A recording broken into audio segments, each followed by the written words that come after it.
on the Dire side here, commanding the first overall pick, Empire on the Radiant, and they're going to open things up nice and early with the Tiny IO first phase.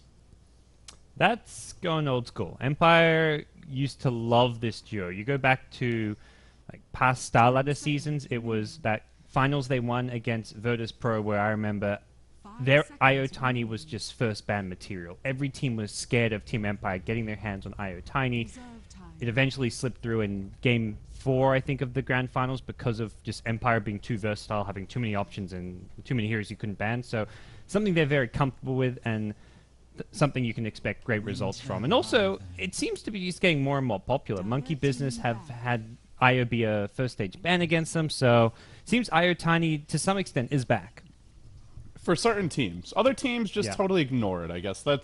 There was a period where everyone was picking the Tiny IO, but we do see a bit less of it from some teams. But yeah, Empire, like you mentioned, it is an old classic for them, and surprisingly, the Brood Mama doesn't get picked up in the first phase here. I was kind of wondering, will the teams adjust their own game plans based on what's been happening in ESL, where Mag went on a rampage 2 games in a row, EG not respecting his Brood, got punished for it, and then again, Brood very successful here today on the next day of ESL. We even heard from Misery in his post-game interview that he thinks that Brood is a first phase pick or ban right now, which is very different for that hero, considering that normally it's considered like the type of hero that you have to find in the right situation. You can't just always pick Brood and have it work, but I guess Secret F flush off their victory, maybe thinking otherwise. I mean, look at the teams remaining. It's all the Brood pickers. You've got Secret there. You've got Vega, who first 2 picked Brood. You've got IG. Luo's a dirty Brood picker. I mean, it's an era for Brood pickers. The dirtiest. You'd think Alliance would be stronger. Bulldog definitely loves his Brood as a substitute for when Lone Druid and Prophet are not strong, but not available in this case. We'll be banned out. So the Ember Spirit's the grab by Empire as they go for a very mobile draft here. But 2 melee cores, and that Wyvern pick feels like it could have a very big game potentially. Yeah, it's always a good response to the IO Tiny or just any IO combo that you might see come out. So still yet to see what the off-lane hero for Empire will be. So when Yoku first rejoined the team, he was playing a bit of mid, but he's back to the off-lane. So it's Empire going back to what makes the most sense and where they've been strongest. Yoku on the off-lane, Resolution playing mid, Silent on the safe lane, and Aloha Dance on support. So pretty much their TI5 squad -1. It's funny because it was the whole reason why he supposedly left was because he wanted to play the mid lane, and as long as Resolution's there, they felt like they just didn't have another suitable option for the off lane. So he leaves the team, then he comes back, he's playing the mid lane. It's like, you know what? Fine, I'll go off lane. I guess it's what's best, but he's got to swallow his ambitions on a personal level here for the greater good. They 2-0'd Monkey Business, so the results are there instantly for Empire, which is where it's like, well, I guess it is for the actual greater good because the results are speaking for themselves so far. Still just 1 best of 3. Nothing to go crazy about. Something worth noting for the fans. So, e.g., they just lost 1 best of 3. Nothing to go crazy about. They should probably just disband on it. Just get out of here. Disgusting. They're literally newbie after 1 best of 3. No, literally already worse than newbie ever was after 1 best of 3. My funniest thing when I read that, I had just suddenly realized, I was like, they actually are newbie, you know? They picked up the Hotstar MVP carry player from TI. In newbie's case, it was Rabbit. And then everything went downhill. They picked up Arteezy, who's the hotshot carry player, and it's all going downhill. Well, it's yet to go downhill, but if it does go downhill, 1 best of 3 loss does not quantify. I think less a huge side of concern for the EG fans and more proof that Vega is extremely legit and may very well secure themselves a direct invite to the major if they end up going all the way. Yeah. I like where things are headed as far as the majors go. No longer just continuing to reward the established organizations who are just known for being at every event. Like you look at Alliance Na'Vi, teams who are not going to be invited to anything beyond the qualifiers. So, well, those Alliance Na'Vi days, man, they feel like a distant dream at this point. You see, like those are the 2 teams you've got to have them at your event. Like you do anything to get them at your event, but. Well, it used to be, you know, like DreamHack and ESL would just always directly invite both of them, but can't do that anymore, that's for damn sure. So, alright, back to the draft here, gods, where the 4 anchors have gone into a Legion commander now. So they've got this interesting combination here of the Wyvern to, like, just protect an ally, your Legion who wants to be fighting and going back and forth. And now the Huskar ban out by Empire as we enter the last phase of picks here. Not wanting to get cheesed by some last pick, I guess. Yeah, the Legion, often you'll see it picked up more when the press the attack can be used as a counter to something in the game. In this case, it's only going to dispel off a Searing Chains, which isn't all too impressive. But a pretty strong laning here against what will likely be an Ember disrupted dual lane. It means Legion, the off lane, could apply some pressure with a roaming Ogre Magi. And I think that's kind of the intent coming out from Stark, is to move the Ogre around a lot early, and if Ogre shows up to the bot lane, suddenly you've got Disruptor getting ignited, punched to the face by a Legion commander, and quite likely going down. So Clock will round things out here, so trying to fatigue and frustrate that Legion in the fights. Stark now, final core gods, what are you thinking? So they're looking, yeah, for the safe lane farmer. It's unless we're seeing a Legion commander. So against a tiny Ember Disruptor Clock, you're definitely looking at a BKB carry, I'd say. You just can't really get away with that one. Phantom Assassin's quite possible. Bloodlust is in the mix here as well for whoever they go for. So yeah, you can beef up whichever it is, which is where PA seems quite strong. Not the best team fighting carry, but and they have plenty of lockdown here for the Ember and the IO, so that's not a concern for Stark. Luna comes out, so another BKB carry, bit more pushing power than a lot more pushing power than the PA. Similar kind of laning presence, but this is a hero to me which seems fairly weak, especially seeing that EG game 1 against Vega, which was a really close game. But to me, the Luna, you could see some big weaknesses in just the hero by its nature. Yeah, Arteezy didn't get a whole lot of help, if I recall that game correctly, and he just got completely shut down in the laning stage. And got the helm of the Dominator, slowly started to catch up, but the team had like 4-man behind him while he farmed his Ancient stacks just so Mag wouldn't scurry in and try to steal them, or somebody else from the Vega squad get in position to punish it. And Luna just felt kind of like a burden that game in a lot of ways as a hero.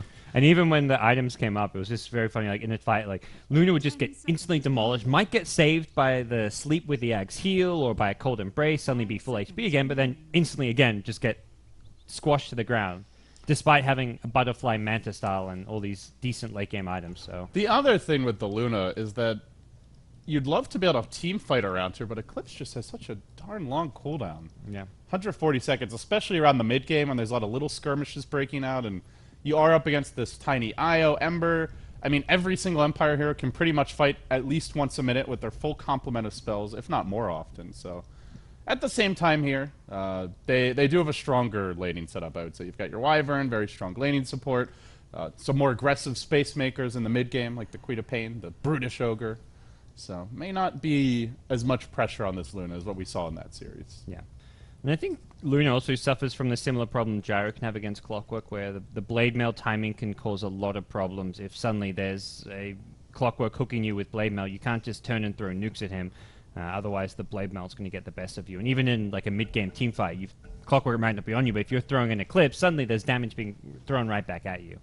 And you can't cancel it. Once you Eclipse, you don't go back unless you go to the grave. Well, I was talking up resolution mid. It looks like that's not the case. Yoku's on the tiny.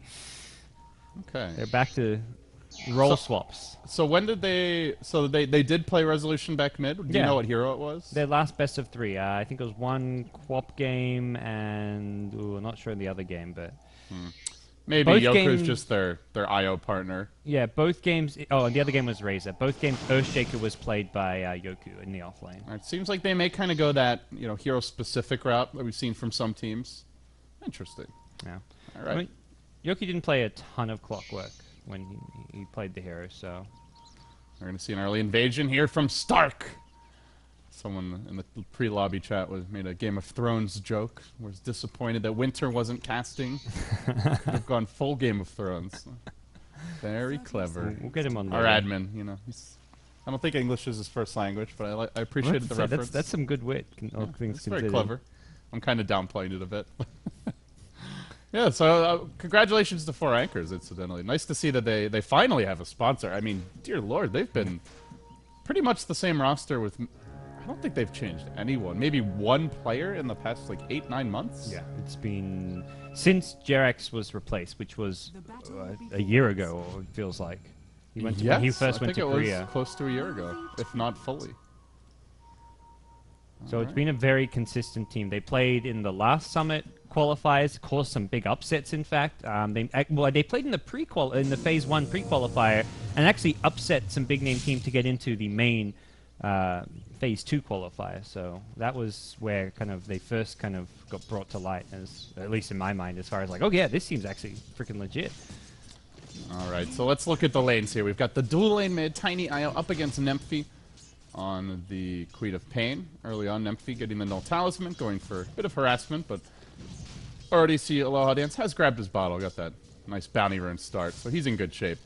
We'll see a dual lane bottom lane, guys. The big bruisers here, the Legion Commander of Trixie and okay, see ya on the Ogre.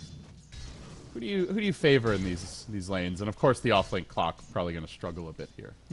I think for Stark in their off lane, they have a slight little edge. Even though they have a dual melee lane, just because Ember is a pretty weak laning stage hero until he gets a few levels, and Disrupt will be forced to just full-time zone, so we won't be seeing any solo XP. The mid lane Nemphy should struggle. Once Tiny gets level 3 or so, or even level 2, we're seeing the Tiny combo come out, just do constant harass, so Nemphy going to be put under a lot of pressure. And I think Clockwork actually handles himself okay, despite it being a dual lane. I think overall, Empire have a slight edge in the lane stage. The one lane where they have to be careful is just getting Ember some farm and levels without him going down. He shouldn't die to this dual lane. That's all that he needs to do, is stay alive, get his levels, and then he can make plays happen in the mid game. Has gone for the early mango on the Ember Spirit. Not something I've personally witnessed before. Normally you see like that early bottle or even a Keela pickup. The new trending item for carry players. Yeah. It seems almost majority of safe lane carries, at least, I mean, MV's doing it a lot, like the main player to look at who really loves the mango, but outside of heroes like Anti-Mage, almost any safe lane carry seems to just get a mango now. Yeah, if you have any kind of spammable nuke or even decent cooldown spell that can change the lane, can make a difference. I've definitely supported it. It's something where a lot of my games I play the kind of safe lane role, and you don't notice it the first 5 to 10 games, but the more and more you do it, you're like, the HP regen, yes, it's 1 HP regen a second isn't much. It's a lot. It's probably over the course of the laning stage, you get 2 to 3 tangos worth of regen out of that mango. And unless you're forced to use it in the first few minutes, which you're only going to use it if it gets you a kill. So it either gets you a kill, or it's a couple tangos worth of regen, and then you can just use it later on or sell it. So you almost always get return on the investment, even if you don't find a chance to use it. Resolution being pursued here. Top lane gets the cogs off, almost in death range for that level 2 Lucent Beam, but no mana for Boogie. If he had a mango, oh, actually he does have a mango, but even then I think would have been just a bit short on the damage. So yeah, it's a game of mangoes here. All of a sudden.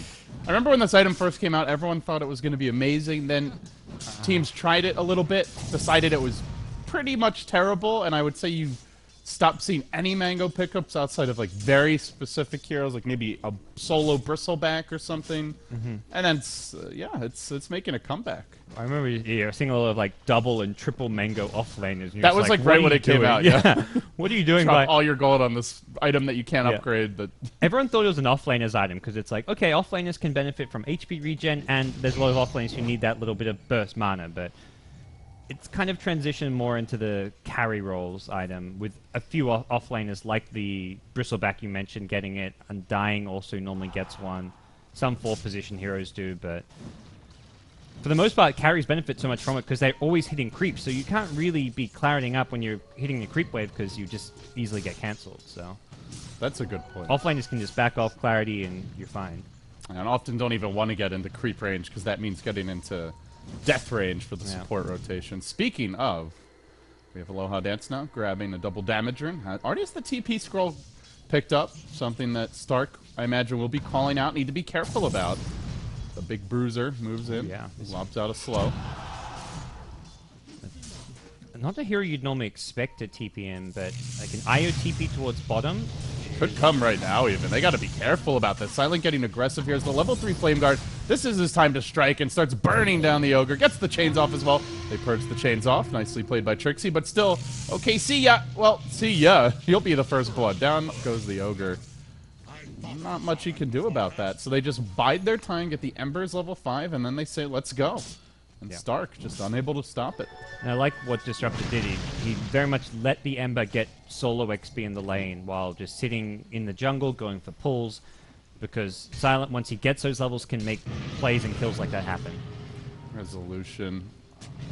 Force out the rotation from the Luna, preventing her from freely farming this lane, which will back off now.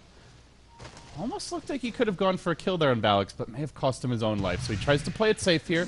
Now they begin to chip away at him. The Luna finagling her way around the trees. Does have that decent kill potential here, but suddenly the rotation. A double damage IO. Very angry. Get the hell away from my Clockwork. Yeah, you take a little rocket in the face, Valix. Bam. And you don't see the double damage. Suddenly there's just an IO hitting you, and you're like, what the hell? I still think that needs to be in some way tweaked or changed, although now it has worn off. But it should always be visible. Yes. And they are stacking here, There's a lot of stacks. There's a triple stack in the far west, and this is now a quad stack? Even a double stack here. And they don't have good heroes to come and seal this. Trixie it's got level 3 overwhelming odds, but it takes 4 or 5 nukes to take this stack, so he'll scout it. He's gonna start, and let's see. Do they rotate? No fear. Only level 1 ignite. Swinging into position. Silence here as well. You bring your IO Tiny if it's gonna secure your neutral stack. Oh, a little pokey poke from Trixie to get things started here. Kinetic kill getting dropped. No fear. Continue to retreat as Silent also wraps around, but the whole gang's coming in. It's a 4-hero rotation down towards the bottom lane as Trixie continues to prod away, but this may be punished here. Gets caught by the chains. Follow up from the Avalanche, and Yoku will grab the easy kill now. Okay, see ya. Just wanting to jet out of there, but Ember considers a jump forward. Did not have the chains cool down. They'll toss the IO up and down. Just throwing her around like a beach ball, basically. I'm not sure. I guess he was trying to go for the long ball toss, but he shanked it. Yeah, he definitely did. Just like your West Coast Eagles the other day. Too soon, LT, too soon. You know, to shank it, you have to have been in it with like a chance to have hit a good shot. They weren't even in that game. This shot. Yeah, that was my first experience watching Australian football. We had a little viewing party here at the house, and your team got dunked on, unfortunately. I felt bad. I was like, man, this will be good. It's the grand finals. It'll be hype, and then it was just a one-sided stomp. The best part was like Roland started off cheering for the West Coast Eagles, and then in typical Roland fashion, he just got excited anytime something happened. And towards the latter half of the game, he was just cheering like anytime there was a score, and then he'd catch himself, be like, "Oh crap, that's Hawthorne. I shouldn't be cheering for them." So the damage was done. He's just a sports fan, regardless of team, most of the time. I got him back when England lost in the rugby, so that's why I'm wearing my Australian rugby jersey today and not my... Just to make sure he knows who's boss. Alright, so as far as CS goes here, quite even across all the cores, it looks like. Requita paying a bit behind. As a hero that maybe needs to farm a little more, but at the same time, Trixie getting quite a bit of CS out of the soft lane. So when it comes to net worth, Gods Empire accruing a lead pretty much just off of the kills to the stage. And of course, the jungle stacks now having begun to get cleared out, they will pull a bit farther ahead. Yeah, and that... the IO about to hit level 6 means you've got that threat of kills happening anywhere on the match. If Silent in a safe lane can initiate hit a searing chain, suddenly there's a relocate in and Trixie going down. Similar story for the offlane. Clockwork can just hook in, call for a relocate, and you're looking at kills happening anywhere on the map. Yoku and Aloha Dance roaming back through the mid lane. They don't have relocate just yet, although Aloha Dance getting very close to that. We'll see continuous stacking from No Fear now. Swinging around down towards the southern creep camp. Will begin creating a fresh pile of gold for his cores. Pings it out even as well. No real pressure here from Stark, though. They're just letting this tiny IO do their thing. Getting their own farm up on the Luna. It seems like a worry to me. Luna's going to try contest farm for farm. Has gone for just a Morbid Mask for now, but this is just a hero who's so squishy. Come mid-game time, we're 10 minutes in, we're not going to see Luna able to fight with the Eclipse just because of how paper she is. One tiny combo and that's a dead Luna. Ember Spirit, similar thing, just a Searing Chains with some Fire Remnant nuke damage, Clockwork with a hook shot, with, I guess it's just level 1 battery flare, but Rocket Flare. Luna can't stand up to any of the Empire cores right now, which is a big worry. She does go into that early Helm of the Dominator build, though. Grabs the Morbid Mask after the treads, the Aquila. So it seems like they want to even double down on the early farm trading and economy game. Meanwhile, your Tiny IO. As if What's the build here for Yoku? Blink Rush. Yeah, that He's loses looking to even more punish. trouble. Yeah. Oh, and Boogie just farming the jungle, which is not going to keep him up as much as farming the lane, but it's very much, you go to the safe lane, you get jumped upon by a relocate. So he's spending a lot more time in the jungle as opposed to farming the lane. Silent is smoked up here. Smoke about to break, but remember, they've got to relocate. So Stark potentially sending 5 heroes into a 4-hero rotation, if not more. Trixie will TP the hell away. He senses something's not right and doesn't want to take the risk. Yeah, Silent a little bit late to the party and doesn't see the TP. So Yoku has revealed the Blink Dagger, which means the threat of those ganks now known to Stark, but probably doesn't make them any more at ease. If anything, it's just going to mean they spend more time grouped up, more time defensively farming and not being as efficient with their farming. Yoku, he's gotten the bloodlust now. He sees that Quap illusion deftly maneuvered by Nymphy and the insta-blink Avatos, but not able to kill it. Nymphy will now show his real face. Yeah. Emerges. Oh, they're going on bot lane. Trixie in a bit of trouble here. Does try to purge off that Thunderstreak, but the Avatos comes through. Trixie flips back into an early demise as 5 heroes made their way to the bottom lane for this. So Stark, they'll take their tower for free. I'd say Stark, they have no way of fighting or really achieving much right now because of how strong Empire is with a Blink Tiny and a level 8 Ember Spirit. It made the right move. They see a lot of heroes bottom, they pressure the top lane. Similarly, Valix was just camped behind Boogie at top, so if they relocated and made a jump onto Luna, they're looking to counterplay with Winter's Curse. So that's really all Stark can do, is use the Winter Wyvern as a counter-initiator, hiding in fog, trying to anticipate where Empire are going to move with their ganks, or alternatively, when you see that relocate happen somewhere on the map, push somewhere else. You can't really try and fight them head-on unless you get a great Winter's Curse. So Stark trade another core depth for a tower. Not a terrible trade in general, though. They do continue to fall behind here in experience, now down by 1,500. Net worth still holding steady around 2K. Nymphy could be in a bit of a sticky situation here. No Sleight of Fist. Often see that the value point at level 8 so you can get that long-range Searing Chains off. Does mean it's a bit harder to initiate. Counting on the Tiny a little bit to start the fight. Yes. And may just be a mid-tier 1 tower that they have to let go unless they can bring in their whole team. But it seems they'd rather go for the easy kill towards bottom lane on Disruptor, which unfortunately was scouted by a lane ward. Splinter Blast sprung out by Valix as he fires off a warning shot, though. Stark have made the rotation bottom, and there's the glimpse. Comes into play right away. Kinetic Field, Static Storm trapping out Trixie. They're going to burn him down further with the Flame Guard and prevent him from getting out of that silence. They even rotate in the Tiny IO duo, and they have the lane ward here. Stark hastily retreating, and they'll try to... Oh, no, now they're back mid, and they want vengeance. They're on to OKC. Eclipse is at the ready, still not being cast. There's that one pesky creep that would deny some of the incoming damage. And Yoku thinks about a blink forward. Doesn't have the vision. No lane wards, so can't quite find the kill, though. The rocket will be shot. It appears it will be off the mark. Nice little heads-up play from OKC. It doesn't get sniped, although he will be walking through it, so could see another attempt at his life by Clockwork. But again, you should be able to see it go flying past towers and unlikely to succeed. Coming in hot. Okay. Boop. Okay. He was ready for it. Yeah, they're keeping him on his toes, though. Yeah. The Ogre is just trying to do his best ballerina impression. Resolution now with Blade Mail, so another... That was a quick one, too. He's had it for like a minute and a half or so. Yeah, that's a dangerous mid-game item to fight into when you've 40 CS at 14 minutes. All this damage you can't control. The Sonic Wave likely to hit him, the Eclipse, and overwhelming odds, and that's big nuke damage, which the Blade Mail can reflect. His creep score only 10 down on the Queen of Pain Gods.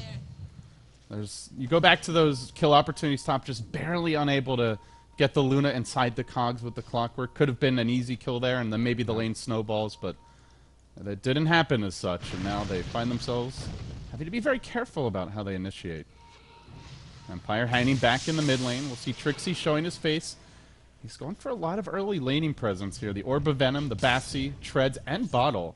Still no Blink Dagger in sight. And they didn't do that well in the lane. That's where having all these small items really is a problem for Trixie. He's committed all this early money and he's not making anything towards a Blink. Picks up a Cloak now, so very much just respecting the damage output of a Tiny as well as Ember Spirit as far as the magic damage and I think he knows that if he tries to farm up a blink, it's just not going to work. There's too much kill potential coming out from Empire. So I like this little move. It's a desperate move, but it's the right kind of safe, desperate move that they need to be making right now.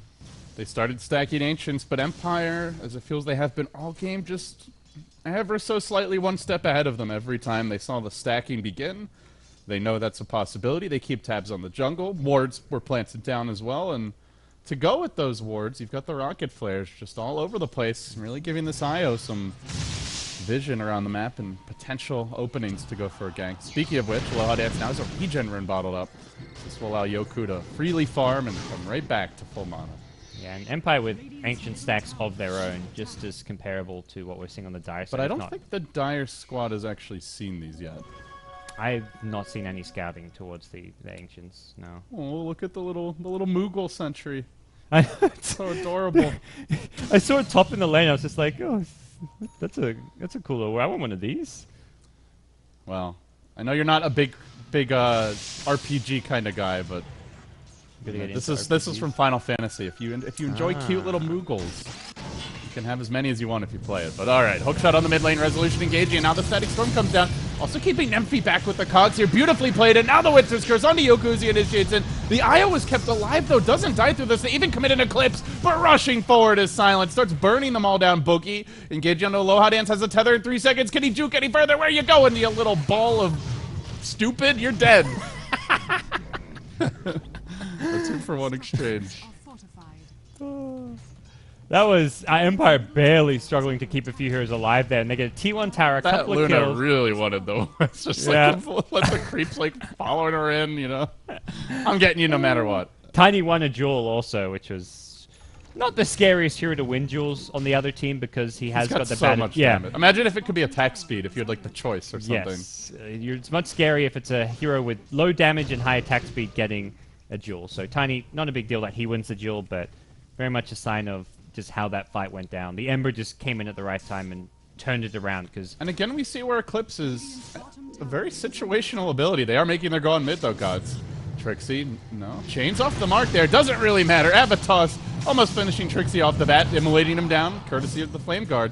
They will secure the kill. Aloha Dance just being poked and prodded by Valix. Now the Quad Bolt prevents the relocate back, gets the double kill. This is a big overextension by Team Empire. No Winter's Curse, but that's okay. The Ogre's got you covered. Multicast and a club. How fitting. But beat down 3 and Empire. Dang. Well, they got struck back on. Tiny was only lingering around because the relocate was half a second away from relocating Io out. And Tiny's like, okay, just take me with you and we'll both be safe. And the Sonic Wave just came at the buzzer. That was the last possible millisecond of time where you could hit the Sonic Wave on Io to bring him down. And boy, was that huge. That's a major gold swing going Stark's way. No fear. Going for the big plays here. Static Storm, Kinetic Field. He completely airballs it. Now they might actually run him down. Lucent Beam coming through. Quap initiation as well. Secures it. Just watching and waiting was Resolution.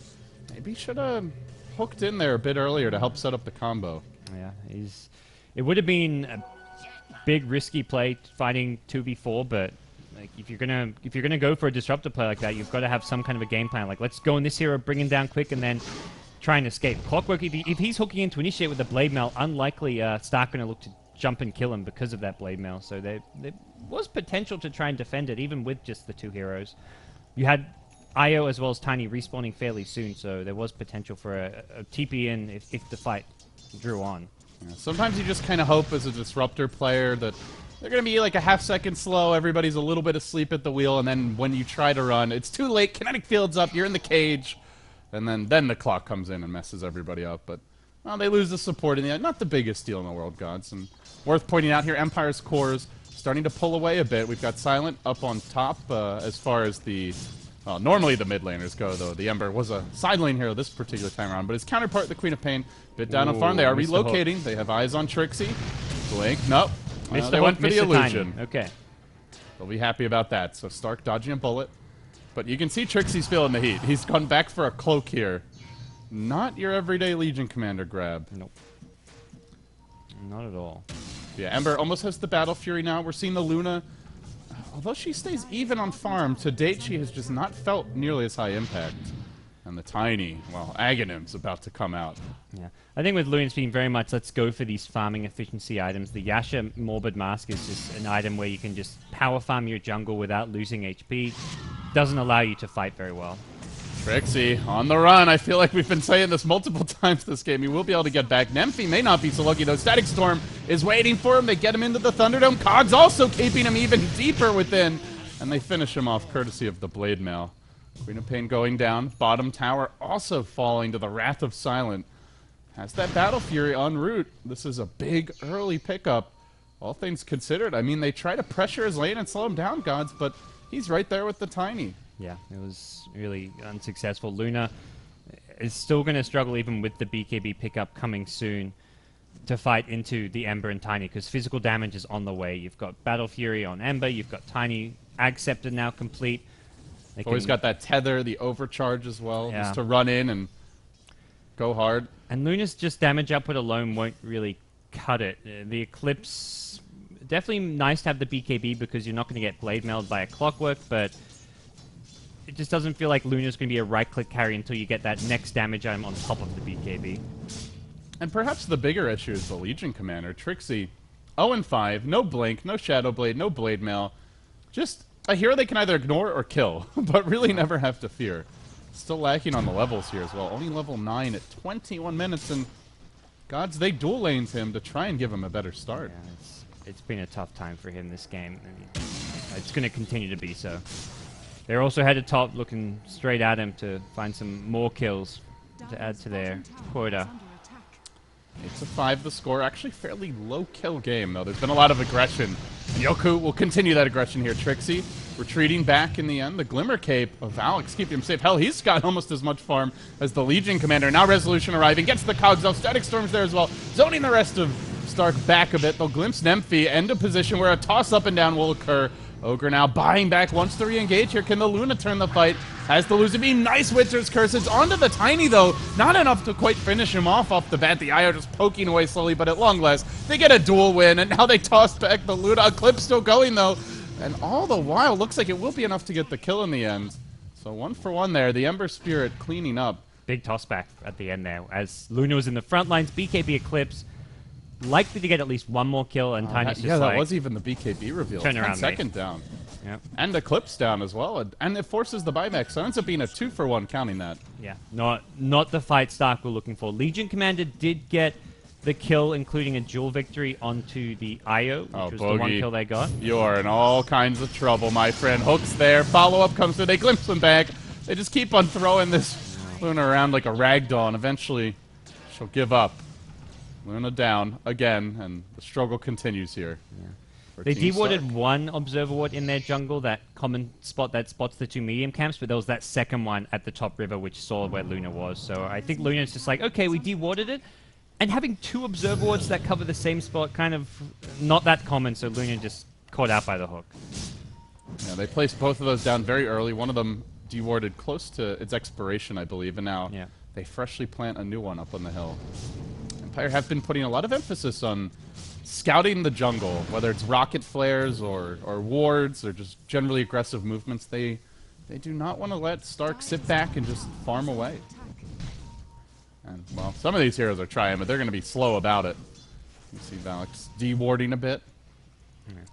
Mech already complete on Resolution, meanwhile. This guy has been getting a lot out of the offlane. That's like the one small little upside of Luna going down, is you find out where the Empire vision is, which long term, that was a freshly planted ward, so right now Empire have 0 vision up on the map. Being, like, successful D-ward after successful D-ward can lead to your opponents forced to play in the dark, and for Empire it's not the biggest deal because they've got smoke. They can look to just group up, go for a smoke play, and put down some follow-up wards that the Disruptor has ready to go, so not by any means without option here on the Empire side. All right, finally, Trixie, an item that allows him to initiate. He will grab the Blink Dagger. And also, didn't get to mention it, he won a duel last fight. Yeah. Also cracks level 11 here. Pretty big deal. Handy for sure. Let's see if they can use this Blink. He's going to be looking to find that IO like he did last fight. With this could be a great pick as well. Blinking in, dueling silence. Didn't have the Flame Guard going either. Ding, ding, ding. We have a winner. I love this combination, Gods. A lot of burst damage. It's the casino combo. Yeah, the it really Legion is. with the Ogre. He's just rolling the slots, and the Legion's the one coming up flush, collecting all the cash and chips, and walking away a very happy gambler. We'll push on the back of this. Boogie, the man in front. The trade, though, is Tiny, doing even more tower damage than that puny, pesky little Luna. We'll bash down this tier 2 and keep on going. Looking like Empire wants to call the bluff of Stark, that they'll continue pursuit. Base trade situation always favor the IO Tiny. That's one thing I've learned. Even though it is Yoku going for a BKB next, favoring a defensive item over any kind of attack speed, does have the IO to make up for his lack of attack speed, but you normally still see at least like one attack speed item before the BKB, so very defensive play coming out from him. And there are a lot of things to pierce that BKB, the Winter's Curse, the duel, just the physical damage of a Luna and her squad, and even the Queen of Pain ultimate. So, by no means get BKB become God. Definitely still kill potential here on Yoku. But that said, he's just tanky. 2100 health, 10 armor, and acting like it. More aggressive wards, meanwhile getting planted down, also worth mentioning. So, you're gonna try the southern side of the map. I think more than anything, just worried about the Luna Eclipse that we kind of saw that first BKB Eclipse come out, and it forced Empire to back off. Like, Yoku was on the front lines, and he's just like, I gotta get the hell out of here. I can't tank an Eclipse even with my 2k HP, so... Means the main source of damage output can be negated outside of the Quap Wave. They've got a lot of lockdown to go through, but if he gets cursed during a BKB, he's not going to die. So it's very much like as long as he gets his BKB off, he is kind of immune to going down during that time. His IO may not be so lucky, though, should she get cursed. Aloha Dance has treads now, so some bit of a boost in HP. And likely will start getting a lot of points in. This is often where you see lots of stat points come out for an IO just to tank up as much as possible rather than max the tether. Oh, you know what? That's actually... That was a big change. I think this was 6.85, right? The Winter's Curse... It doesn't work if you're magic immune and you're not the main target. Yeah, that's true. So now the Tiny can't beat his IO as well.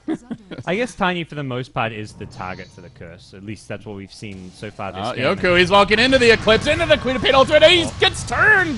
Yoku didn't have the BKB going, and the IO, well, it wouldn't have mattered anyway.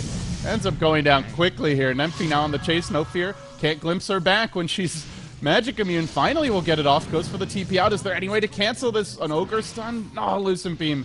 Just out of range, and Silent takes this as his cue to go for the split push, but a 2-for-1 exchange there.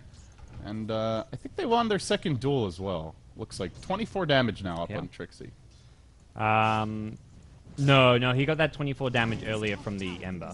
That was from the kill around the mid. Yeah, you're right. But either way, huge fight for Stark. They've just great position on the high ground, take advantage of it, and put themselves in a nice position, considering how much they kind of, I would say, lost the early game as far as the laning stage went. Empire won the stack wars. They were stacking 2 big jungle camps and their ancients, much more so than Stark were on the Dire side. And a couple key fights. First around that mid lane where they got a few big kills. Now that one there where they get another kill in the Tiny plus IO. Stark are still in nipping distance of this game.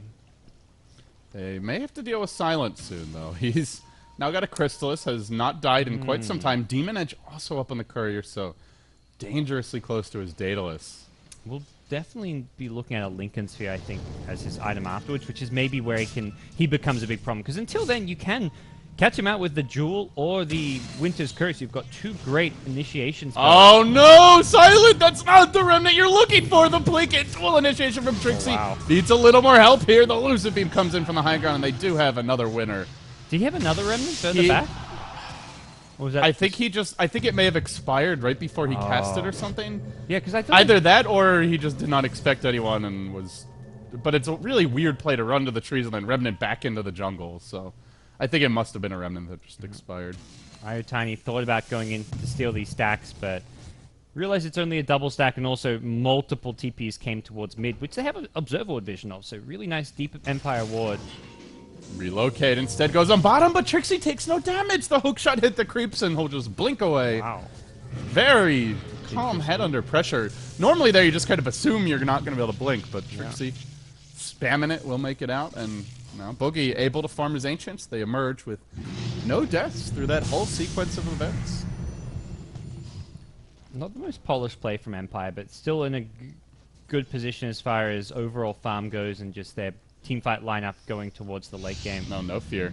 A bit of a mission here. Glimmers through, plants down that ward, and now sneaks away. They're going to see him retreating. Oh, no, he hits the other. No, okay, now they will. But do they know where that ward was placed exactly? That remains to be seen. Silent now. Still a couple hundred away from the data list. Imagine he will just be picking it up, not worrying about buybacks at this stage. Still fairly early on in the game. Yeah, they've still got their tier 2s up mid and bottom. And Stark not really the quickest pushing lineup here. Luna still a few items away from becoming the super siege machine that she can be. She doesn't really get scary until you take the tower down and you get those glaives a bouncing. Yeah, and just the Manta BKB for now. So the butterfly is kind of the item pickup where you think, oh gosh, this Luna's actually is a big deal. And you get that butterfly, maybe work your way back into an MKB or even the Daedalus after your Satanic, but with the illusions and the way this hero works with pretty heavy Agi build-up, they do a lot of bonus damage from that butterfly. Yeah, so I think for Stark, it's very much try and find the pickoffs on the core heroes right now, using the Winter's Curse, using the Jewel, likely chewing through smokes when possible. Unfortunately, it looks like they've used up all their available ones for at least the next minute, so somewhat limited in options to move around the map undetected. Well, Stark were detected as they tried to make their move. Radiant having vision here up in the dire jungle. Stark want to make a play down the top lane. It will not go unnoticed, and we're starting to see Empire group up as well. Often your tiny IO, even the Ember, just kind of off in their own little world, but not the case here this game, gods. They're sticking more with the team, playing a little more conservatively after a couple of those nice initiations by Trixie. They will be picking up a gem as well on Clockwork, so looking to control the map as much as possible. And I think they realize having a vision advantage at this stage, they've been caught up by a couple of smoke ganks. They are probably well aware that smokes are a limited resource on the Stark side. So if they can get map control over their opponents, and they've got better heroes for it with the Clockwork Rocket Flare, they'll have a big advantage as far as making it so it's difficult for Stark to take something like Roshan, making it difficult for them to push out lanes without knowing where Empire are on the map. Daedalus is now complete on Silent, continues to accelerate his farm here. Let's see what his next big grab is. You mentioned the Lincolns. Curious to see if he does go for that. But for now, does have a bit of farming left to do. The Queen of Pain Eggs finally up as well. Went for an early BKB. But now we'll activate a Haste Rune, start scampering about, gets the Bloodlust just for extra move speed when you need it. And we'll rotate on the mid lane. So very patient, careful play from both teams. 22 kills at 33 minutes here. And it feels like the vast majority happened in that first 10 to 15 minutes or so. Yeah, it really has been a more strategic back and forth game of just heroes trying to maximize their farming efficiency without getting caught out, and every now and then you'll see someone like an Ember get caught out with a slight misplay in his Remnant, the IO Tiny get a bit aggressive going into the dire jungle. And Stark find themselves in a position where they can at least take a fight with a better initiation. They're still slightly behind on farm. The late game, I'd say, definitely favoring Empire with the Tiny Ember. But Stark have a lot of the big kind of playmaking teamfight spells. Jewel as well as Winter's Curse. Two very high impact spells if you can land them properly. Especially with the late game Luna backing them up. She really wants you to hold those heroes in place. See, the Glaives can bounce, the Eclipse actually hits heroes and not creeps, and doesn't get fogged either. Ember pushing out this bottom lane, jumps back for Silent, playing it cautiously, close to the vest. And it will be the butterfly build-up now for Mr. Boogie. Maybe where Empire considers MKBs down the road, but for now, not in position to buy them. The AC just being completed by the Tiny. Yep. And just good natural progression for Luna. It can force someone like Silent on the Ember to second guess, like, oh, do I still need the defensive Lincolns, or is MK, or can my team protect me and then I just buy an MKB instead? Because Tiny often in the front lines is the one taking the Winter's Curse, with Io often taking the Jewel as well, so he feels he can maneuver around, may try and risk it and go for something a bit greedier like an MKB when he sees this.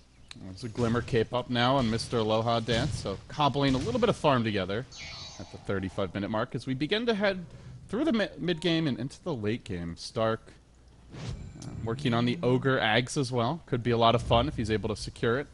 Still ways to go before the casino has its extra slot machine to work with. That's it. At that point, you're always winning when you do the slots. You get level 16 with an Ags. If you're not winning, there's something wrong with you. Yeah, it puts Spirit Breaker to shame. Although you're actually supposed to win a lot of those. Whereas the cow, though he is not, often does anyway. Empire moving in, looking for OKC. Rocket scouting them out. Do they want to engage? Yes, they do. Yoku, the first man, and gets the initiation on Trixie, almost finishing him off the bat, and now using his club as a bat, just smacking down Valix, trying to kill him. OKC will be the first one down. Up and down goes the Disruptor, because why the hell not? I'm a tiny, I can throw whoever I want. And Yoku now will jump in further, looking for pushing and additional pressure mid. So they lose 2 supports, and now they probably lose their tower mid as well. Yeah, good use of the BKB, and Tiny just knew he could run in unafraid. Worst case scenario, he gets Winter's Curse, and in that scenario, it's a fairly wasted curse, because he's not going to die. He's got the BKB up. It means the only damage output coming out is going to be from Sonic Wave and Luna right clicks. And if Luna's going into right click, that's where the Ember Spirit will just keep on sleight of fisting, just cleave on through, do a ton of damage. Luna's still fairly squishy in a fight if you're right on the front lines, next to a Tiny, next to an Ember Spirit. Looks like Silent going to be basically ready with his completed BKB after this Roshan. So not going Linken's, but does get a defensive item next. Yoku, 2,400 gold here as well. He'll be the one to grab the Aegis. And everybody a happy camper after that fight. Resolution now looking for a little bit more. Keeps eyes on Trixie. They do have a relocate, gods. Could consider a jump here. BKB about to cool down, though. And he'll blink away to safety. This gives no fear an opening. Gets that ward down. And then, although they were dewarded the one time, it feels like for the most part Empire have had good aggressive wards up for most of this game.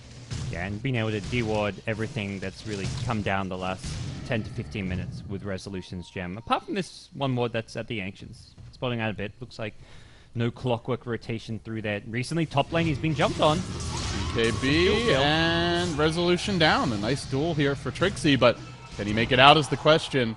Blink Dagger cooling down, but Avalanche Toss is probably going to catch him out and will be enough to finish him off. So Prop ran up with the gem, so well worth it. They snag the gem, they get the duel win, and they had a big streak there in Resolution. Also, in the meanwhile, they may be able to punish Aloha Dance here, and yeah, they will. Relocates back, doesn't bring a friend.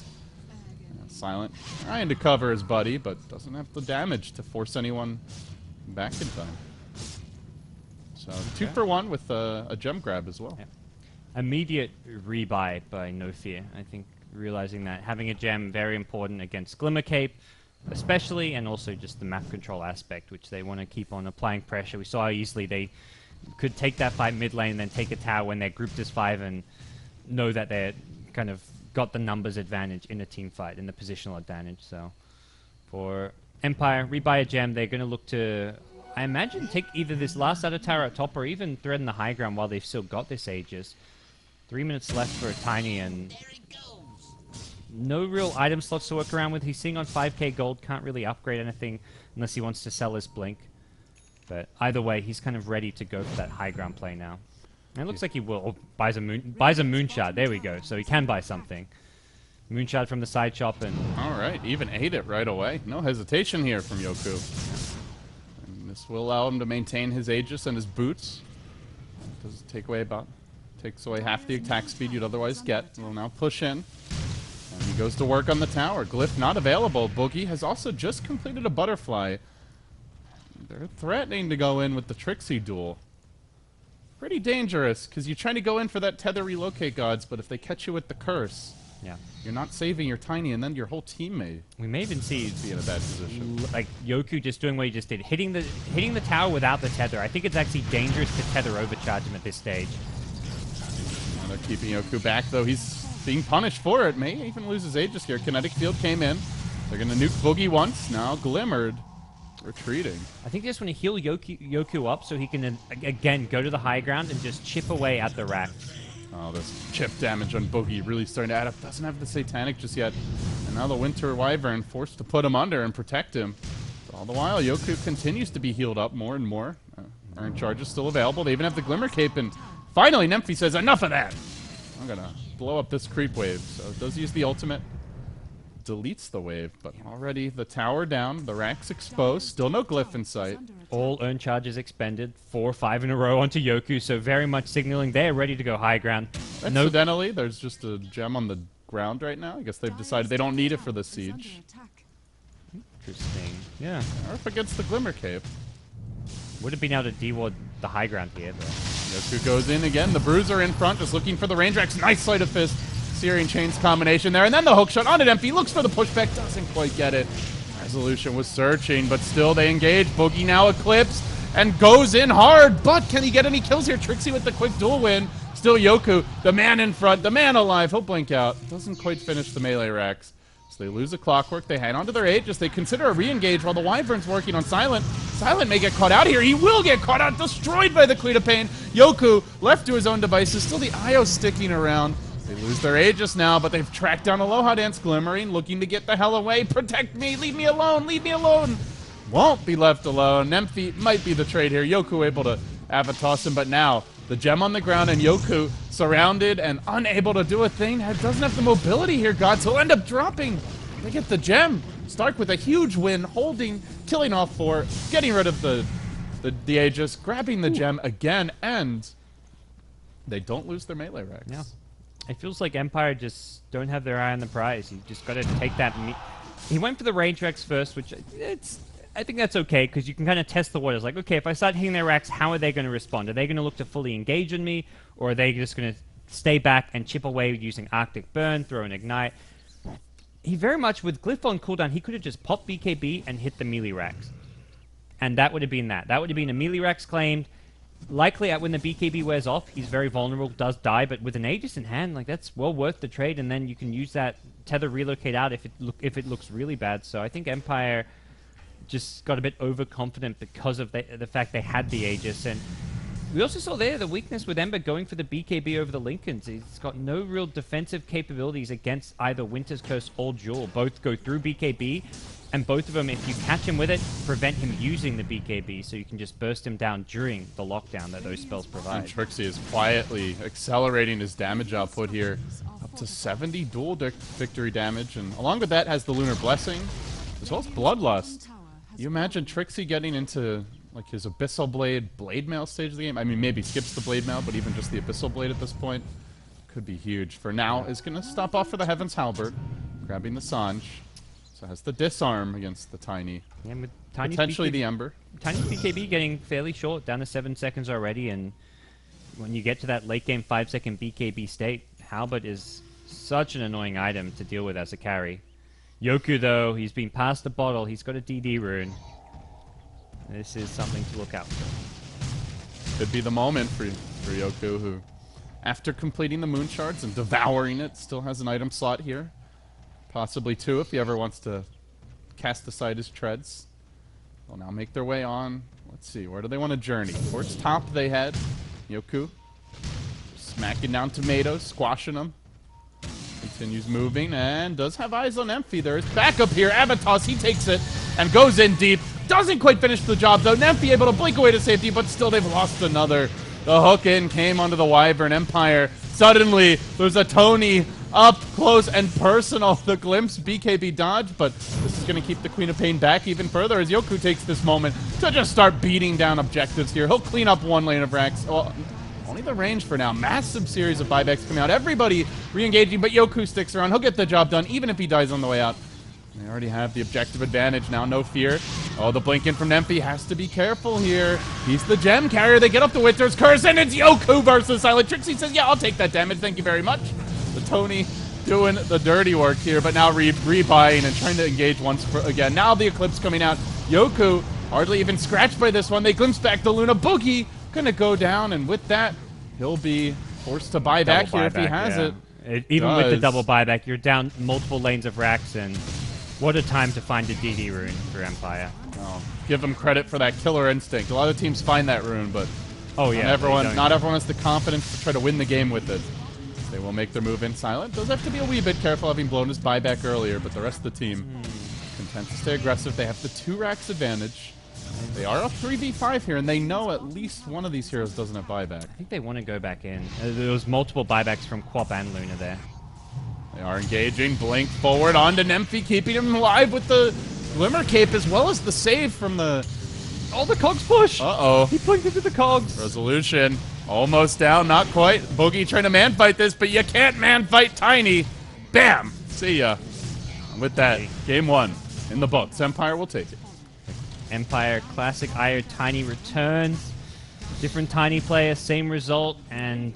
Not the most polished execution, but good overall poise, I would say, where they didn't get flustered when they made some mistakes, and yeah, they walk away with it, gods. Yeah, this is a kind of good opening showing from Empire. They've come off a good win against Monkey Business. This is a team who you've just got to me, if Empire, they want to stand a chance to qualify for the LAN finals, they just need to get a 2-0 here, have a convincing win at that. That's the kind of confidence booster where Empire's gone on these like 20, 30 game win streaks. They had one of the like longest win streaks with their old squad if you go back like maybe 7 or 8 months ago. So one of the teams who's very streaky and very kind of confidence dependent. So getting a 2-0 win here, I think, very important for them.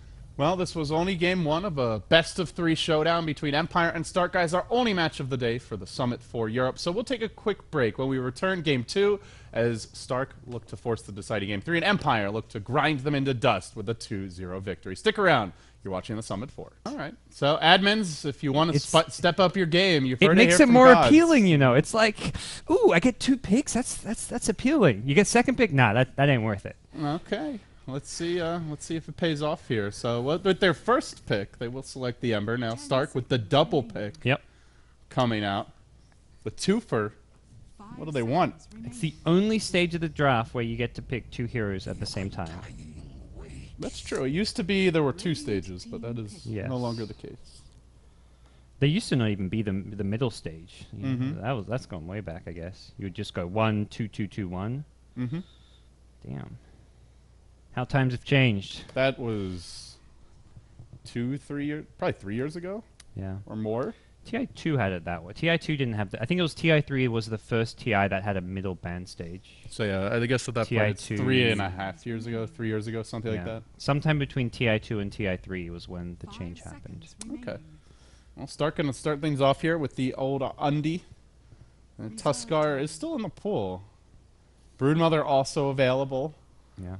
I'm personally of the opinion Tusk is the best offlaner. Him and Darkseer are the 2 best offlaners in the current patch, even with the Tusk nerfs. But Well, Stark going for something totally different. They want some control for the Ember. They're going to grab the silencer, and well, you know, I mentioned there's a bird mama out there, and Empire see your silencer undying and see nothing to counter a brood, and just happily gobble up the mama. as good as the 2 picks is, having first pick means you get last pick into the ban state, so you can pick brood and then ban the counters. You can't really pick brood when you have the 2 picks because Empire can second pick axe or a counter at least. Or whatever they think counters it. Yeah. Bat Rider, Sand King, Spirit Breaker. It's crazy because it feels like even when you get the brood counters, the brood still does well. That's why I think teams are realizing at ESL 1, it's just like, whoa, we can actually prepare and try and counter it. Outside of, I think Darkseer seems to be the hero that fits almost any draft that you can just lane against a brood and do well in general. And Axe is another hero that actually crushes a brood so hard that it doesn't matter that you picked an Axe. But outside of those 2 heroes, it feels like if you're forced to pick a Legion to deal with a brood, it's not really a good result. Same for some of the other pseudo counters like the Sand King. But yeah, I think Axe and Darkseer are definitely by far the tier 1 heroes to have against the brood. Outside of that, you're like, well, it's kind of hurting our own draft maybe, picking up these heroes. Well, it will be Legion removed, so Empire are trying to be cautious. Also, you've got the duel into Global, which could be scary for the Ember, so perhaps killing 2 birds with 1 stone with that particular ban. And Silencer's a support really bad against brood. Probably like bottom 5 worst supports in the game versus brood, honestly. Yes. He's just garbage I'd versus agree. her. Doesn't have anything of use. just like useless. You can, I guess, throw a curse and run away and rinse repeat a little bit, but I don't know. You can't zone it. Very much you want supports that can zone brood out at level 1, or at least kind of hold their ground and fight a little bit. Start throwing some glaives at the old spider lady. I don't know. It's gonna be tough. Debatable. Maybe Stark even change things up here, run that silencer in like a mid roll, so they can get something else to support. Yep. We'll see. Not a bad Dazzle idea. now the ban out by Stark. I don't like the gyro ban. I think the few times I've seen gyro with Brood, the gyro's really struggled because it's one of those heroes where you want to group up and fight, especially TPing to your off lane. And Brood just wants to be left alone to solo push lanes and create space for the team. Gyro doesn't need space. He's the one who just goes and fights as soon as he's got levels. So I feel like the gyro doesn't synergize well with Brood drafts. Something I've seen a few times. I know in Winter also commented on. It's like, yeah, these two heroes just seem to do quite poorly together. So I don't think it's a hero Stark need to ban. I think they're just looking at it like, well, it's a really strong laning hero and good against the Undying. But they maybe don't think about how it would have fit into Empire's draft in terms of the overall big picture. Pick number 3 from Stark. What do they want? They started off kind of odd with the Undying Silencer. Definitely not a common opening nowadays, and still yet to have a single stun. Maybe. Or, well, any slow outside of the zombies, I guess. I think a Spirit Breaker or like an Earthshaker, as far as stuns go, both good. Spirit Breaker good at charging the Brood around a little bit. You can charge on in and you've got the Global Silence to back you up. And we'll have to see. They've still, yeah. It still feels like they're already kind of in a corner, no matter what they do this draft, because of this opening. What are you going to do against the Brood? Are you going to have a hero that can solo at 1v1? Are you going to pick a support duo that can just zone it out from level 1? Are you going to have a solo support try and trade hits and zone it while your other support roams around a bit? SF picked up to kind of hide what they're going to do, or maybe they just don't have an answer and they're like, let's just pick some other heroes. And it's one of those things where it's like, we'll leave the problem to later. Let's just procrastinate dealing with the Brood and pick the other heroes we want for our draft. Maybe it is a little procrastination. And SF is picked for now, so well, doesn't reveal too much. Radiant SF especially strong, and it's a good pick overall. As for Empire, still yet to show us support here. We saw the Disruptor last game. Was very effective. And against, but not really the same type of game. Yeah, about to say Dazzle would have been good, and then I'm like, oh yeah, Dazzle banned. And what else is there? There's Lina, there's Rubik. Rubik sounds solid. We've seen Empire used to be a team that liked the Ancient Apparition a lot. Yeah, I was thinking. Well, when you said Rubik, I was like, Rubik AA. Let's get that duo going once more. That just crushes lanes, and it means if there is a tri-lane versus tri-lane because Stark try and 1v1 the Brood, that tri-lane versus tri-lane is not going to go well for Stark. So we'll see. I think SF also limits Ember's ability to go mid since it's not a great matchup for Ember. I like the Lina pick here because you don't really know for sure. It could be the Ember mid with support. It could just be the Lina there. Yeah. Still leaving things a bit uncertain, which is not what Stark want going into pick number 4 with no Brood counters in sight. I guess they just ignore the fact that Lina was picked in the sense, like you say, it could be a support or a mid, but I don't know how much. Like it definitely can affect what they pick here, but I think they just have to take the approach. Forget Lina's picked and don't overthink whether it's a support or mid. It doesn't affect our pick whether Lina's a support or mid. We still got a Brood problem, folks. They've still got a Brood problem, and they just need to pick something that's going to augment their draft. It's very much. I remember seeing one of Puppy's post-game interviews, and it's like, you can't if you're not sure what to pick, you don't pick to counter your opponents. Like, oh, let's pick this to counter that. You very much just pick to craft together a strategy and a well-rounded draft of your own. If you're focusing too much on countering what your opponents are doing, you're just going to draft yourself into a corner. You'll have no direction, just a mishmash, some slip-slop of garbage. You know, you got to have an identity to your team. So, Centaur. Oh, that's a safe lane slider by the looks of things. All right, so it is the support Lina. Well, I guess who knows? Yeah, it kind of has to be. Yeah, it has to be a support Lina. Support Slardar. Ew. It's just where these other heroes are going. Ember, not amazing mid against the Shadow Fiend, but we could see something like a Brood go mid if they wanted to do Slardar off lane, which has become quite popular, and Ember safe lane. Similarly, Ember not going to do amazingly well against the Undying lane, so I feel like the safest way is just to send Ember mid. He doesn't do great against SF, but he'll still get his levels there. Slardar safe lane, Brood in the off lane causing problems. Centaur not a hero who can 1v1 a Brood. I'm 90% sure. And the physical damage for Empire gets pretty absurd now. You've got the plus damage of Insatiable Hunger to go along with that, the Amplify damage, and your Ember Spirit, who can also really dish it out in the late game. So, Empire, 5 seconds remaining. As long as they don't get run over here in the lanes, gods, they can always look to take the slate. Yeah. Oh, their late game That's is scary. much You're up against scarier. Brood. There's no real natural counters. They probably have better late game on the side of Empire. They're also dire, so they have the Roche advantage. What is this 5th pick from Stark that's going to tie it all together, make sense of the senseless? They want a support that can zone a Brood. That's where Witch Doctor gets banned. It looks like it's going to be a safe lane Centaur from Stark and Undying in the off. I don't know for sure. I guess Centaur can offlane Undying support, but I feel Undying Silencer is not a great support duo. You've got no stuns, no slows between the two. That's just like a do-nothing support duo outside of the lane. And then I think you're being Silencer- generous when you say not a great support duo versus the Bird. It's a garbage trash. support Yeah, duo versus the it's Bird. trash. Let's be real. You can't. In some games could be all right, but this is not the game. To me, the way I see Stark's lineup working is running the Centaur safe lane against the Brood, but not 1v1. He needs support. Silencer alone is not going to cut it. You need another strong range support. Disruptor comes to mind as maybe one of the better options. A CM is kind of shitty. That's a hero that does okay against Brood. We've seen it. We've seen it from Secret before. Yeah. Especially with the Death Pulse got buffed heavily at level 1 and level... I think level 4 Death Pulse is the same damage, but level 1 and 2 and even 3 got a small buff. But level 1 went from like 75 to 125 damage, so... It was such a useless spell, level 1. Now it's still kind of situational. But Yeah. a very heavy mana cost, even now. So... Centaur is going to be offlane, I guess, with Necrophos safe lane with support. Necro needs support. I think it's dual lane. Silence and Necro, and they're going to try bully the Brood out of lane early on with sentries and then just hope that offlane and the mid do well. If they lose this lane and that tower falls, Game over. I think it's game over, right? Yeah. Because Shadowfee needs the jungle. He's going to lose the jungle if that tower drops. Centaur won't be able to gank him for a while, even if he has an okay time in the offlane. Still has to farm the blink. And then you lose your jungle. They roll onto mid. They take Roche. They've It's looking like Stark have to play a perfect game in the safe lane from the word go. And how do you even stop Brood getting levels? You've not got a single initiation spell.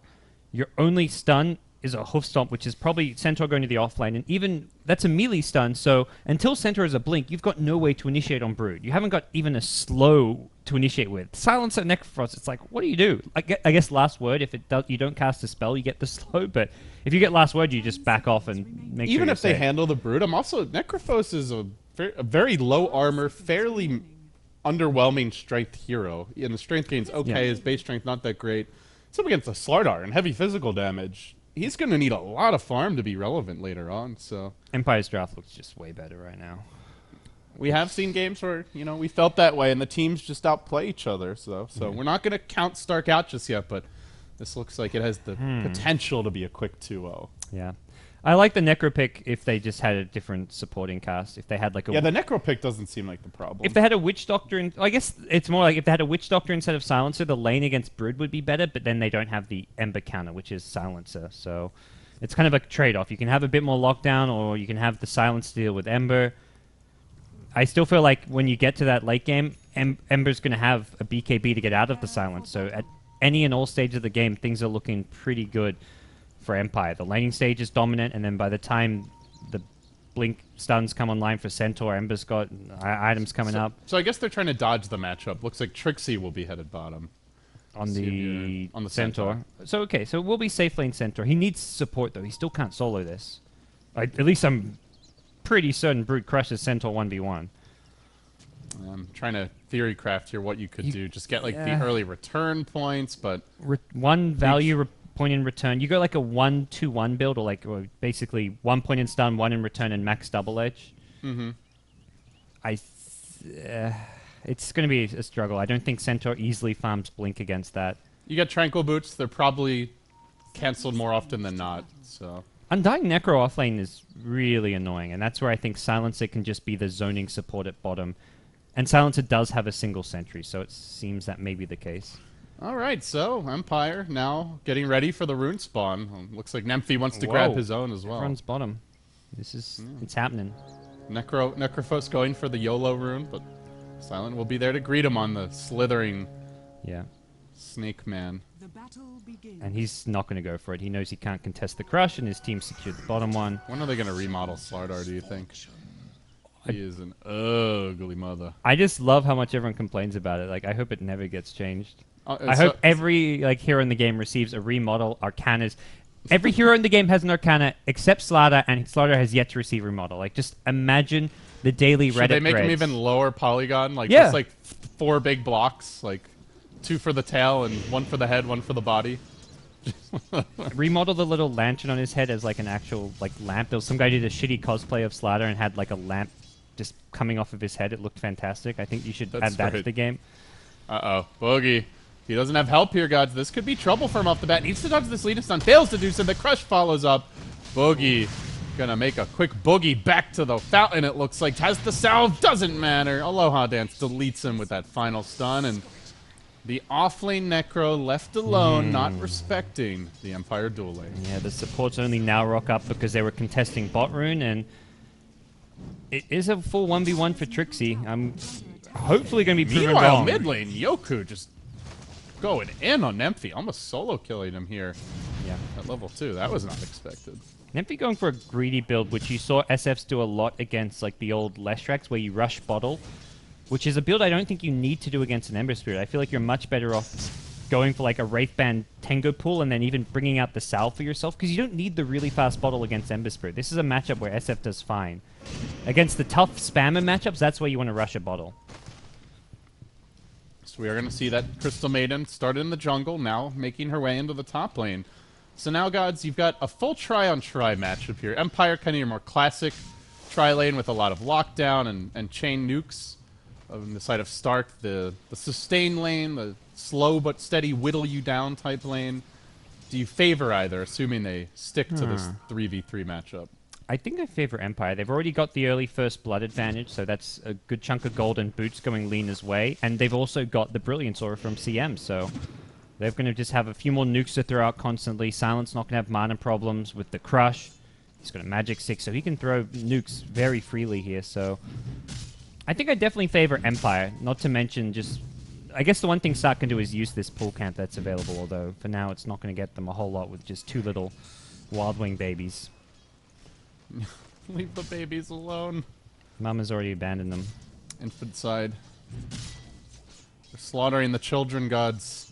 What's gone wrong in the world of Dota 2? Even the younglings have been brought into battle. Down they will go. I wonder even if CM stays top. I feel like it's a lane where you can just give... Like, Slardar doesn't need to free farm. That's the other thing here. They don't have to win top lane. If they can just get Slardar levels and a few CS, that to me is a good result for Empire. I'd almost rather see CM smoke gank mid, gank bottom. SF very vulnerable to ganks. That was always like the big talking point whenever you saw SFs get picked when the hero wasn't like a top pick. It was like, oh, he's not picked because he's so easy to gank. Similarly, center in the bottom lane with 1 CM rotation, you're looking at quite likely a kill with the help of Brood. So I feel like CM can actually be most useful in other lanes right now. She does start off top, but then no fear backing off. Will smoke and swing on towards mid. Nemphy doesn't currently have any mana available. While that was happening, the Brood just exchanging blows with Trixie, who has completed his Tranquil Boots. So Trixie actually doing decently here. Silent will take a bit of harass. And they want to prep for this jump on Nemphy. No point of Sleight of Fist here. Ember about to clip level 5. CM will wrap around the other direction. Still has some smoke time, but Nemphy close to revealing this. He wants the 4-minute rune, and Ember's not he will get caught, but there's no backup. And while this is happening, Slardar also rushing in to try and grab it. The Shadow Fiend will grab the rune, turns onto No Fear. You can't run away or he's going to raise you and tries to get the range for it, but the full 3-hero rotation comes in, and Nemphy will get poked down in the end. So they end up losing their Shadow Fiend mid. While that's going on, in the bottom lane, Trixie, although he's doing well here, is starting to feel the pain a bit as Broodmother continuously harasses, looking for the potential kill, has a web, does have a soul ring, could dive this, and Trixie in danger.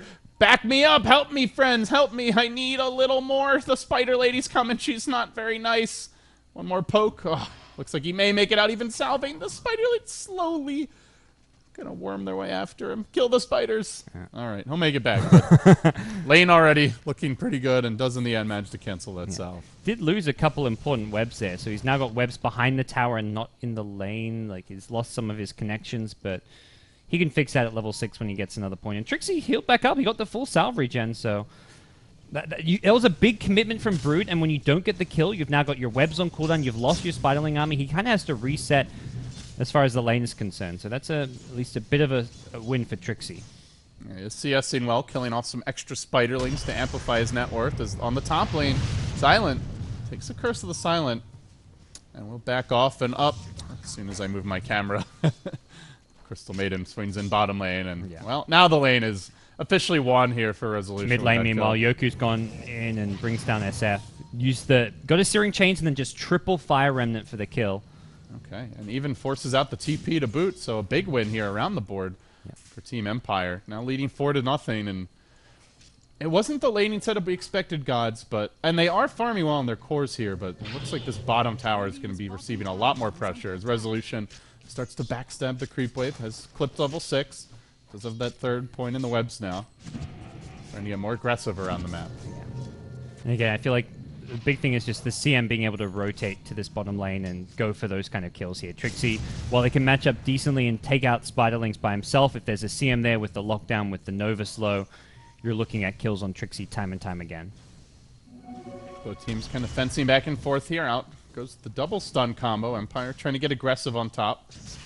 Tough to finish off the zombie. And the important thing is they know there's no real TP rotations to protect Trixie. Who actually can TP in to help him out? And it feels like no one really able to. That Undying's no HP, no mana from the tri-lane at top, so his TP unavailable. Silencer just TP'd mid and also just isn't a counter ganker anyway, so it's very much just Trixie on his own. This isn't even a moment like where it's like, oh, there should be TP support. There's no one who actually can. To try and TP out. Oh, it's on cooldown. Oh, I can't. Trixie, run, man, run! Surrounded by spiders. Easy money. Tries to at least get some gold. He does. He's top CS, you know. Well, it will cost him his life. Top CS, 6th on net worth. They are farming pretty well here, but not well enough, it seems. Yeah, the CS very misleading against a Brood, too. Yeah, the other lanes are farming well, but even then, it's just too many kills. Empire leading 5-0. And at this point, Tower likely to go down here fairly soon, Gods. With the Brood about to get her ultimate, at which point she can man fight much more easily. It does feel like Stark are going to face some real added pressure over the next few minutes. Absolutely. And it's just been the constant sustain. Ember and Brood with the CM aura just that much harder to deal with. And this is now a level 8 Brood, so maxed out webs and spiderlings. Another TP bomb from Trixie, but he still has the same issue. Who actually TPs him to help him? This time Undying is backing him up and has a TP. Not that he'll need to, but... Maybe they can kill that pesky little Crystal Maiden at the very least, but... Trixie may just die here as well if he's not careful. There's the Midas for Resolution. Continues to accelerate his farm and net worth as he surges into the lead up there with the Ember Spirit. They bait up the Tombstone. It's zombie on spider action, but the spiders just scurry away, and without a sentry, no chance of killing them. In fact, even building a larger army here, they may make their move on the Tombstone any moment. Yeah. If not, just wait for it to expire and then re-engage / just take over the Radiant jungle. You don't need to find this kill. Trixie's already been taken out a few times recently. You know that Blink Dagger is still a far away. And even once they get it, there's still so many ways to dodge out of these dangerous situations. Going in on Valix at bottom. They do make their move forward. Valix stampeded back, but with one more nuke, the Mama might be able to secure an additional kill, but well, in the end, it's Nemphy who brings down the Crystal Maiden on the backside of that fight. Does end up just barely escaping the Undying Will. Nice rotation there. Still, your Shadow Fiend all over the map, and they pop a Sentry Ward. They go in with the Brood, the double Remnant forward, finishing her, and or him, and even spawning an additional round of Spiderlings. I think that was Resolution's Sentry Ward from minute 0 that he still had. He's just like, oh, I've actually got a Sentry Ward. We can get this kill. The Centaur, I don't think he ever had a Sentry until this dive bottom happened. He had a Sentry, he just wasn't using it in the 1v1 because he didn't seem to need it as far as dealing with the Brood alone. Yeah, his issue wasn't seeing the Brood, it was the ganks. Ooh, Speaking of which, Resolution, not quite level 9 yet, or he could just man mode this, but... Dang. Trixie getting away with a lot of damage there. Yeah, gets him another 100 gold or so. Some stat pad onto his CS, but still very much a pretty dire position for Stark to be in with the slow start. And just a CM kill that they got out of that big rotation from Shadow Fiend 2 then went on to die, so by no means a good trade for them. See Yoku start to occupy this Radiant jungle, incidentally. He's getting more aggressive, wants to slow down the Shadow Friends farm, it looks like, and maybe find a kill while he's in the neighborhood. He does scout out Valix, immediately goes in with the Chains combo, has the drums charge as well, and Valix, well, he's dead. You pick Silencer to counter this Ember Gods, but no global yet, so they don't have the easy solutions. They'll try to fight him. Raise number 1 off the mark. Still, Yoku continues to scurry away. Drum charge activated. He's just going to bring it around towards the bottom lane, and this is only distracting Stark while the real action's top lane. And they will make their jump forward onto OKC with the Crystal Maiden initiation. Follow up onto Boogie. The amp damage doing a lot here, and they'll get 1 kill looking for the second. Stampede a bit late. They will get the Crystal Maiden out, but Balak's also being pursued. They continue pursuit, and while that's happening, also making the go onto bottom lane where Trixie will get caught out. He's down as well. Into the trees goes No Fear, but he pops the ultimate, and there's no way to cancel this from the aside from raw auto attack damage, and he won't get it off in time. Balak's going down, 4 heroes slaughtered around the map, and Silent looking to make it a clean 5-man wipe onto Nemphy now, trying for the Requiem, maybe able to get the Silent kill, running in, gets the raise as well, but Lina continues to engage with the stun. Can Nemphy do it alone? The 1-man wrecking crew here, and they're respawning. That's just how low level these heroes are. They'll lose Nemphy. It's a full 5-man wipe. Even if they get Aloha Dance, they get him, but not through the ultimate, so they won't get the plus 30 death timer. And then Yoku just scurries away. And oh, by the way, there's a Broodmother in this game. Did we mention there's a Broodmother in this game, Gods? There's a Broodmother in this game. There's a Broodmother in this game, LD. There's a Broodmother in this game, and there's no solution for the Broodmother. And well, this is not an itsy bitsy it's not problem. looking very good. This is a what's the opposite of an itsy bitsy? Ginormous. I don't know. Ginormous. Ginormous. I don't. Creativity is lacking here, man. I expected more out of you. I like ginormous. It's a good word. It is, but you need to have like word. you gotta have the same rhythm words. Yeah. You know? No. Like itsy bitsy. It's like ginormous, something-ormous. I don't know. Ginormous. There's not that word doesn't work. You can't rime it. Doesn't fit the same schematic. Disappointing. I'm not a poet. Well, apparently I am. With that, you stupid little ball. Nemphy. Oh, don't tell me this is a solo kill. The Remnant comes in. Yoku, nice snag there is Nemphy. It's not a solo kill, LD. But it's still a kill. This is before the Brood even gets into the fight. Lina turning, getting off the nice stun. But not enough follow-up for this. Ember will scurry away. They lose their Lina, but hey, well worth it. The old 5-hero rotation, and you just get a support. Yeah, this is definitely one that Stark's going to sit down, and even if they somehow miraculously make a comeback and say, we got to be careful about Brood ambushes and traps. Because Resolution has just been a massive problem for the team. Now they're going to find 2 more. Boogie caught out as well. Just getting run over here, really, Starkar. Not the cleanest debut for the new logo, the new brand, remnanting forward, and will dodge away from Trixie's attempt at hoof stomp. Yoku just toying with his food. There's the BOTs available. Double edge. Still no stun. The hoof stomp. Very long cooldown on that. Yeah. Compared to something like, say, a Lina Light Strike Array. Well, Yoku's showing he can play the mid lane. And they even committed a Boogie buyback for this. He's just bought back. Oh, what? TP to the tier 3 and is running down the top lane. That's odd. Maybe he thought he could kill the Ember. Yeah, got a blink stun. What? Centaur? Oh, I guess he didn't have vision of Silent. I was just waiting for a blink stun and then a Reaper kill. I'm like, okay, then the buybacks made itself worthwhile, but at least potentially did not happen. Well, that was going on. Nemphy, he unloaded the Requiem, but it's an underwhelming Requiem. Yoku! Trixie was there to punish. Remnant, no, he's gonna dodge! Oh, don't tell me this man lives again, and while that's happening, OKC also trapped out. Aloha Dance will finish him off. And Yoku just scurries away. He's almost used up his drum charge, the opposite of what you'd expect from Black. Necrophos ultimate is there, though. They get the plus 30 death timer out, and CM lets out an underwhelming freezing field here in the tree line. The Broodmother just split pushing. They're going to lose Aloha Dance as well. This will be another big takedown for Stark. Okay. And this time not giving up objectives, though they are giving up farm. Yeah. As the Brood continues to advance. Now a 3k gold advantage on anybody in the game. Yeah, that was a bit better from Stark, and it was very much just the overextension from Ember Spirit in the mid lane. Yeah, he gets away initially, but he just runs himself into a corner.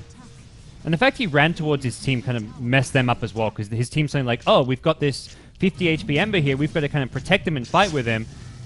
When really they probably should have been running away. Yeah, they should just backed off. Ember could have juked maybe to the south and just gone like underneath that big cliff or somewhere near the Radiant base. There was many other places he could have gone to juke, but oh wow. Oh hey, suddenly a gigantic army of death spiders in my lane. Yeah. And they can Roche anytime they want with Vlad's Brood, level 13. Easy Roche for Resolution if he wants to go for that anytime soon. And he'll continue infesting this jungle, and truly it is a full-blown infestation as they complement the Brood's webs with a network of wards as well. Dire Vision, just extensive gods. They see currently one hero bottom, but they pretty much know everybody else is really far back.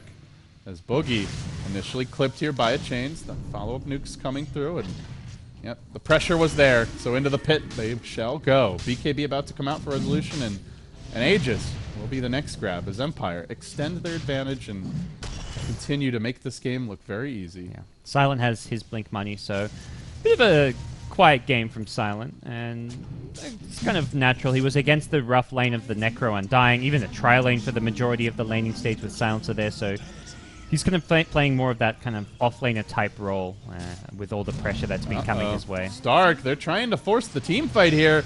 Trixie, fairly durable, courtesy of the mech. The Undying heal comes out, but they see the Tombstone and they just say, great, we're going to back off, and they even blew the Global for this. And now in comes the Ember Spirit. Yoku chains onto Boogie.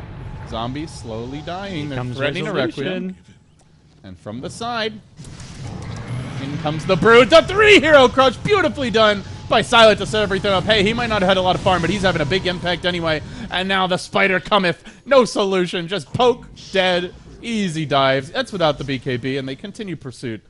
They'll let the last two heroes survive for now, but using the Global and Tombstone and then just running, you're screwed because there's such good chase from Empire. Sprint, Blink on the Slider, Brood with the web movement speed, and then Ember with Fire Remnants. You can't run away, apart from the Centaur, and in that case, he's ditching his teammates, so he's going to stick around and try and stand by them as they back off. They back off as 5 grouped up, which is kind of the right move in that scenario, but Yoku just was unafraid as he chased. With an Aegis in hand, he knows that even if they chain stun and burst him down, use a Reaper, it's a one fight because he's got the Aegis and he won't even die a second time. BKB now delivered, and you do have to really worry for Stark here, guys, because they don't even have solutions for BKB.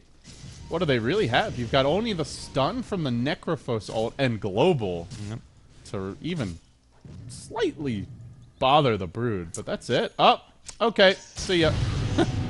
Maybe he actually has to pop the BKB here, though, as Nemphy tries to man-fight it out. They're sending the entire team on top of Resolution. 5 heroes committed just to try to bring down the Spider. No backup in sight until Yoku arrives. Necrophos ult not doing anything here. His Resolution still with the BKB going. He's going to scurry away. Run. The heal is following him, though. Resolution, can he reach and up in the web? Tries to get away. Keeps on scurrying back. Keeps on scurrying back. He will survive. And then the Ember Spirit just walks away. Oh, my goodness. Jesus. That is pain and suffering. The Spider's got some legs on him. That was, yeah, that just summarizes Stark and their even if they ability get of that dealing kill, with it's Brood. 5 heroes chasing the Brood around the map while everybody else is just doing whatever the hell they please, and Yoku pleases on running in mid lane, gets off the 2-hero chains, and yet just got a casual drive-by run through your team, and I'll just keep on pacing back, because guess what?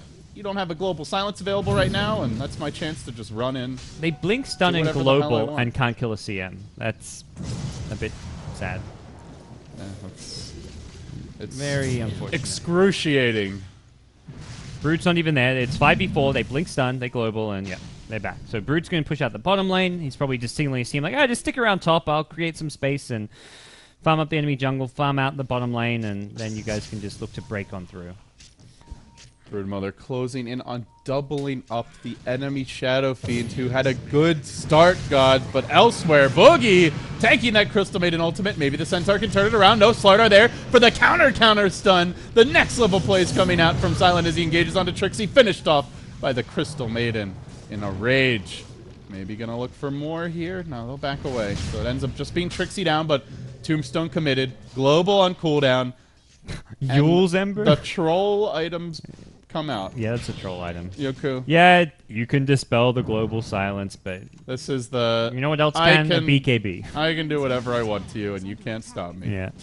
He wants the movement speed, I think. I think he had so much fun with the Travels drums, just like bursting himself around. He's like, more movement speed. Let's go. Guess a Yule's. Well, Silent takes a wee bit of damage here, but the Glimmer Cape stick combo keeps him alive, and now The Brood just runs in, pokes down the Shadow Fiend with so much physical damage. Next on the list will be your Silencer. No global available anyway, so he's basically just a range creep.